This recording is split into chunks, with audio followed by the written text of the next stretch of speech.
I don't know what it says about journalism or what it says about our culture, that we always assume that someone must have an ulterior motive, that it's not sufficient to just be addressing an issue because it matters, because it is the ethically correct thing to do. There seems to be this assumption that everybody's got an angle. I think it says more about the author than it says about me. And so this kind of casting shade and aspersions on me personally as a way to avoid addressing the underlying issues, I just see it as kind of noise and a little bit sad. And it's almost an affirmation.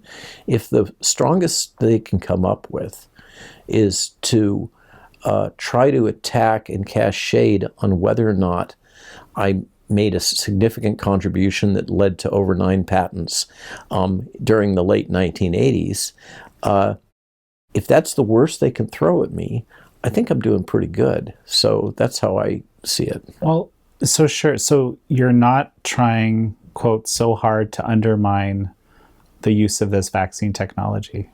No, it's that my concerns here, as I said, I think in our prior interview, is that there's been a series of actions taken, policies taken, regulatory actions taken that are at odds with how I've been trained, with the norms as I've always understood them to be, the regulatory norms, the scientific norms.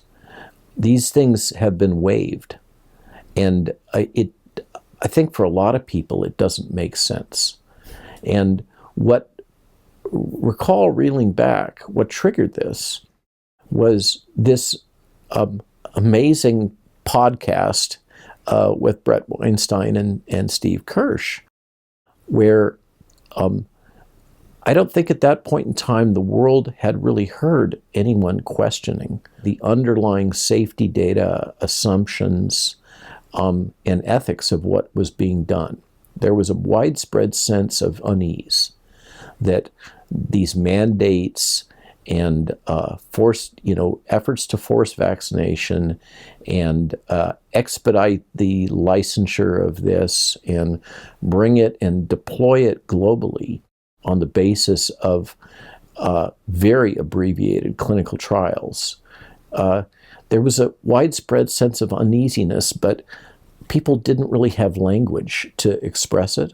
And when that podcast happened, for some reason, it catalyzed global interest in a way that I didn't expect. That I still have people writing me, I just saw the Bret Weinstein Dark Horse podcast.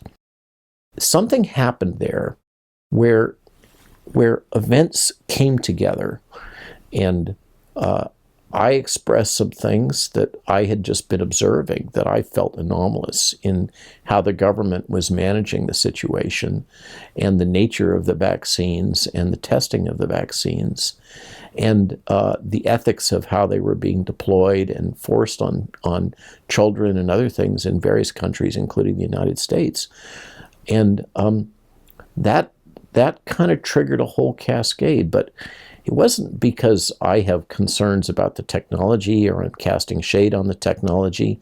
I've repeatedly made it clear that, in my opinion, these vaccines have saved lives. I get challenged on it all the time, by the way. There's a whole cohort that says, oh, no, these aren't worth anything, and they shouldn't be used at all, and they're not effective.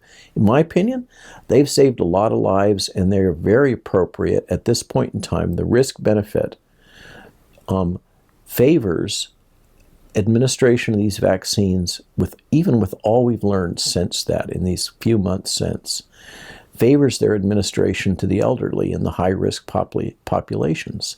So, contrary to this thread of I'm trying to denigrate these and tear them down, no, I'm trying to say I'm all in favor, strongly in favor, of ethical development and deployment of vaccines that are safe, pure, effective, non-adulterated. And I'm really strongly dug in that we need to confront the data as they are. not try to cover stuff up or hide risks or avoid confronting risks. The way that we get, in my opinion, to good public policy in public health is we not only recognize those risks, but we constantly take the position of looking forward, looking for leading indicators of risk, performing risk mitigation, and monitoring for black swans, unexpected events surrounding that. That's where I come from, is continuing really strongly believing that the norms that have been developed over the last 30, 40 years in vaccinology should be maintained. We shouldn't jettison them just because we're having a crisis. Why don't we do kind of a review? There's been a number of very significant papers in my mind in the last week or two that have come out with very robust data sets telling us, again, to my less educated eye, some very valuable information. And, if you agree, maybe you can kind of review some of this for us. I know you've been, studying every one of these in some detail. The emergence of the Delta variant, whether, originally in India and then subsequently in the UK and then spread to Israel, has really thrown the public health enterprise globally and in these other countries back. Because there were assumptions made about the effectiveness of the current vaccines and their ability to contain the outbreak. And I think there was kind of almost a social contract set up between the vaccine recipients and the governments and public health authorities. And that social contract was, despite what you may have heard about the risks of some of these products and the fact that we admittedly did rush them, we're protecting your health. If you take these products, you will be safe. That's the social contract. Despite all these other concerns, you will be safe and you won't have to retake them. You'll be protected. It was kind of, people believed they had a shield if they bought in and did this. And Delta came along, and suddenly that was no longer valid. The assumption that had been made, the social contract, was somehow broken. We found out, first, if you'll recall, this cascade of events, we had Pfizer disclose that the durability, the length of time that the vaccine would provide protection, was not as expected. It was something like 6 months, and this came out of the Israeli data. And just to be clear, protection, we're talking about protection from infection or protection from disease, because that's another... That is another whole nother rabbit hole. And it was, I think, really protection from infection and spread was the main parameter that was the concern with the 6-month data. And you may recall that announcement was made unilaterally by Pfizer based on the Israeli data, and then immediately contradicted by Dr. Fauci, saying that this wasn't true and Pfizer had no right to make these statements, and he hadn't discussed it with him. Pfizer then apologized and backed down, and a week later, the U.S. government announced that, in fact, we were going to need to have boosters. And then there was the announcement that the government had contracted to buy the boosters that were going to be deployed at 8 months. And then more data came out, and now, most recently, the government is saying, well, maybe we may have to have boosters at 5 months. And there was emergency use authorization that this third dose would be deployed to elderly and immunocompromised. And now we're talking about everybody needing it. So this logic that take the dose, take the 2 shots or the 1 shot for J&J, and you'll be protected, and we'll get out of this because we'll reach herd immunity. And the whole problem is that we just don't have enough people that are being compliant with this. And we need to get, you remember this goes back to July 4th. July 4th was the goal, that we were going to have 70% vaccine uptake. And then we didn't meet that. And there was a lot of uncomfortableness with that.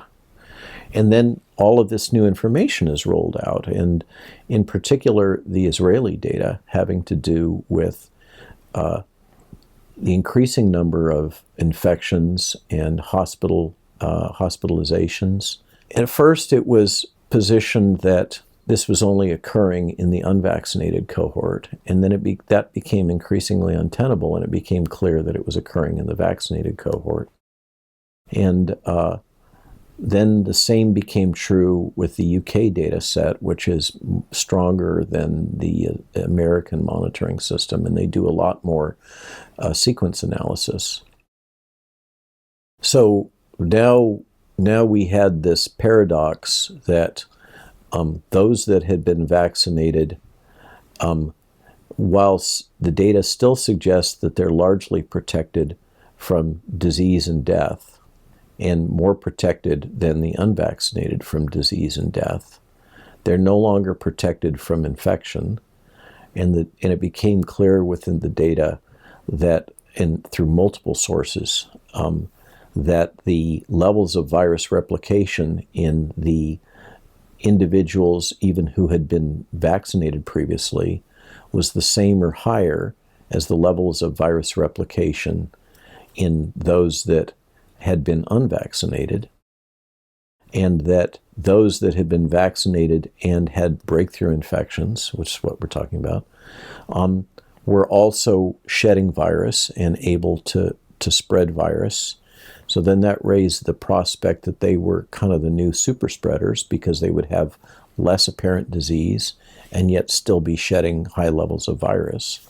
Then we started to see some signs suggesting that there may be some differences in the nature or onset or titers of disease in those that had been infected beyond 6 months after their vaccination point. So this is this waning phase. So that kind of set a situation where I think a lot of folks were on edge. And there was still a lot of media pushing that this was a pandemic of the unvaccinated. But that became increasingly untenable as the data rolled in.